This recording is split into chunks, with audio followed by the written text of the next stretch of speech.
इलाहाबाद आप लोगों को बताना चाहता हूं दोस्तों, आज ईडब्ल्यूएस केस पर जो है सुनवाई थी जो है, और लगभग दोस्तों 25 मिनट के आसपास बहस हुई जो है।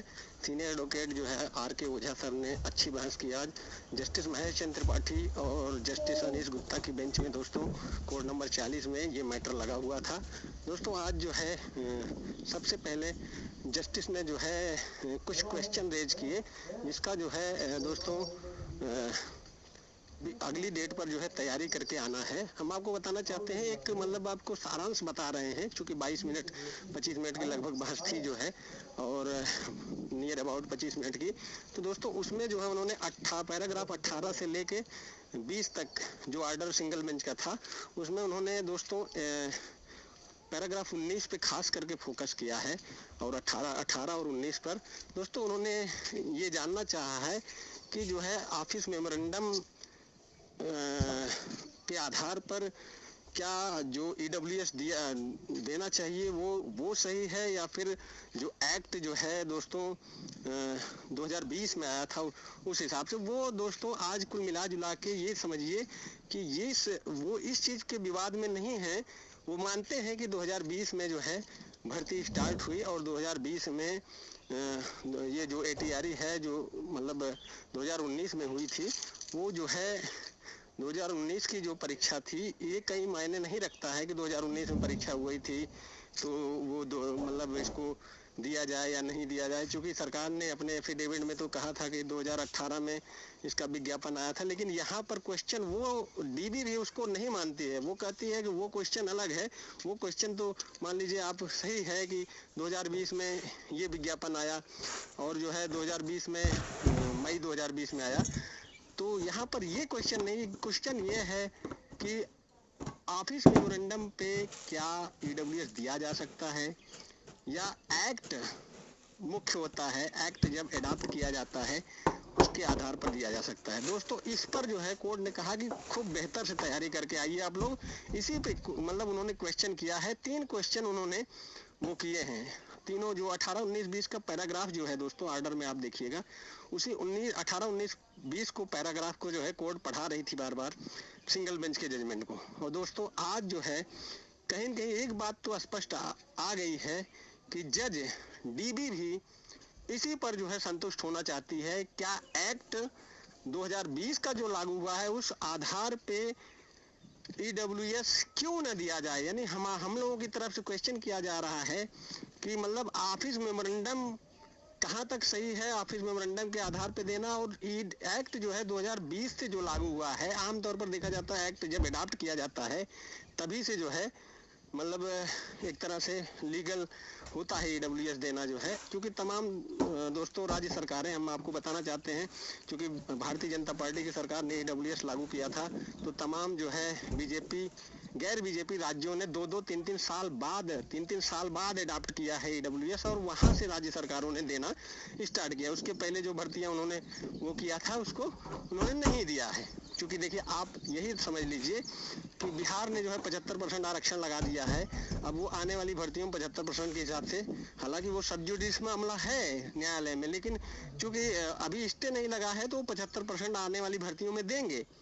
तो दोस्तों उनका कहने का ये तात्पर्य था कि जब स्टेट अडॉप्ट करती है तभी से जो है माना जाएगा, और अगर नहीं माना जाएगा तो ऐसा कुछ आप हमारे पास लाइए कि जिससे जो है हम ये आपको मतलब उनका कहने का सीधा तात्पर्य ये था कि सुप्रीम कोर्ट के ऑर्डर या ऐसा कोई ऑर्डर लाइए जिससे ये हो कि नहीं ऑफिस मेमोरेंडम के आधार पर दिया जा सकता है।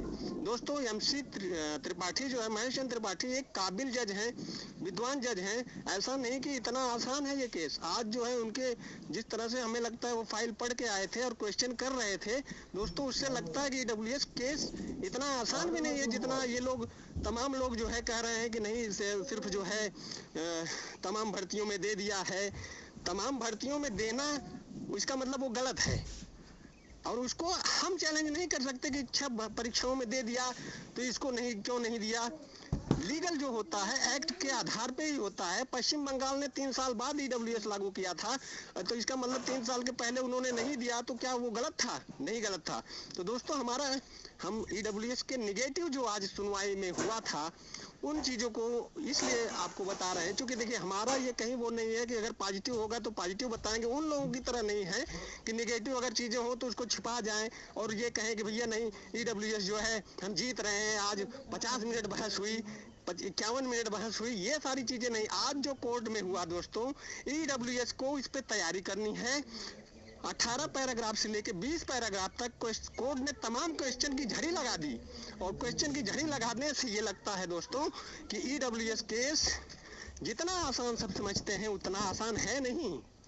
और दोस्तों महेश चंद्र त्रिपाठी जी ये जानना चाहते हैं क्या एक्ट से ईडब्ल्यूएस क्यों ना माना जाए। आप कह रहे हो ऑफिस मेमोरेंडम के आधार पे, ठीक है, ऑफिस मेमोरेंडम के आधार पे यूपी सरकार ने 6-7 भर्तियों में दिया, लेकिन आप उसको चैलेंज क्यों नहीं किए, उसको क्यों नहीं रद्द कराए। और अगर आप उस भर्ती में नहीं हो तो आप उसको चैलेंज नहीं कर सकते हो।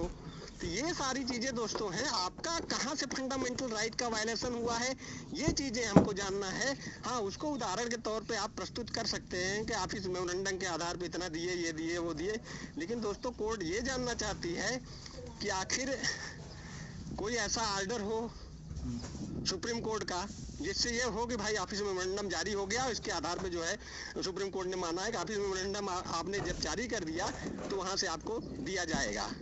तो कोर्ट ये जानना चाहती, ये नहीं जानना चाहती कि जिस भर्ती में आप नहीं हो उसका उदाहरण दे रहे हो कि भैया उस 5-6 भर्तियों में दे दिए, तो वो भर्तियों में अगर कोई चीज गलत हो गया है तो उसको सही मतलब आप उसको चैलेंज करना चाहिए था, यदि आपका जो है वहाँ फंडामेंटल मतलब राइट वायलेशन हो रहा था। मेरा दोस्तों कहने का सीधा तात्पर्य है, आज 20-22-25 मिनट की जो बहस हुई है, ये ईडब्ल्यूएस के लिए जो क्वेश्चन रेज हो रहे हैं, इस पर हमको पूरी तैयारी करके आनी है। सुप्रीम कोर्ट के ऐसे ऑर्डर को खोजना है जिससे कि ये हो कि नहीं ऑफिस मेमोरेंडम के आधार पे जो है कोई भी आरक्षण दिया जा सकता है। दोस्तों तैयारी करके आनी है। जो लोग सिर्फ और सिर्फ अपना एकला चलो का नारा देते हैं और सिर्फ जो है यही ओवर कॉन्फिडेंस में सिंगल बेंच में हार गए, वो लोग जो है ये ना बताएं कि जो है हम 50 मिनट बहस करवाए उसका कुछ कंक्लूड निकला। दोस्तों फिलहाल तो तैयारी जबरदस्त होके आनी चाहिए। 12 तारीख मैटर लग गया है, 12 तारीख को तमाम पंच को एक साथ सुना जाएगा, लेकिन दोस्तों तैयारी करके आनी है। ऑर्डर में देखिए क्या आता है। फिलहाल तो 12 तारीख लगा दिया है, लेकिन दोस्तों 22-25 मिनट की बहस में कोर्ट ऐसा लग रहा था कि क्वेश्चन मतलब सब पढ़ के आए हैं। तुरंत उन्होंने 18 पैराग्राफ से लेकर 20 पैराग्राफ तक उन्होंने तमाम क्वेश्चन की झड़ी लगा दी, जिसको कहीं न कहीं दोस्तों हमको इस पे तैयारी करके आनी है। और निश्चित रूप से इस पे अगर तैयारी करके नहीं आए तो ईडब्ल्यूएस केस इतनी आसानी से नहीं निकलेगा जितना सब लोग ओवर कॉन्फिडेंस में कहते हैं कि हम जिता देंगे, ये कर देंगे, कल हमारे जेब में है, हम नौकरी दे देंगे।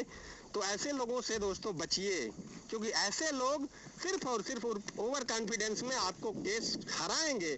कहीं न कहीं दोस्तों हम लोग इसमें इसीलिए वो मतलब एक दबाव बनाए हैं, क्रिएट किए हैं कि इसमें सीनियर एडवोकेट आए और तमाम इसमें सुप्रीम कोर्ट के ऑर्डर वगैरह भी, ताकि जो है ऑर्डर के हिसाब से जो है ये जजमेंट हो।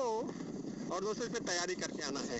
धन्यवाद दोस्तों, मैं एडवोकेट विनय पांडे प्रयागराज, आगे जो सूचनाएं रहेंगी आपको देता रहूंगा। देखिए हमारा बात ये होता है दोस्तों, हम ऑडियो में आपको एकदम ऑथेंटिक न्यूज देंगे, फालतू न्यूज नहीं देंगे कि जो निगेटिव चीजें हुई हो उसको हम छुपा जाएं और कहें कि पॉजिटिव सब कुछ हुआ है। यही सिंगल बेंच में हुआ था और इसी कारण हम लोग हार गए। सिर्फ एक व्यक्ति एकला चलो का नारा दे के बस ऐसा लगता था कि जेब में नौकरी रखा है और दे देगा। तो ऐसे लोगों को दोस्तों बिल्कुल भी इस बार जो है हम लोग देखिए वहाँ उनको भी मजबूत पैरवी करनी पड़ेगी। ऐसा माहौल हम लोग क्रिएट कर दिए हैं, उनको भी मजबूत पैरवी करनी पड़ेगी। और जो लोग चाहते हैं कि मतलब कि नहीं बस हमको नौकरी मिल ही जाएगी, इतना आसान नहीं है नौकरी मिलना जितना आप लोग चाह रहे हैं। सर क्वेश्चन जो जस्टिस है इतने क्वेश्चन की झड़ी लगा रहे हैं, उस पर तैयारी करके नहीं आएंगे तो ईडब्ल्यूएस केस बहुत आसान नहीं है। धन्यवाद, मैं एडवोकेट विनय पांडे प्रयागराज।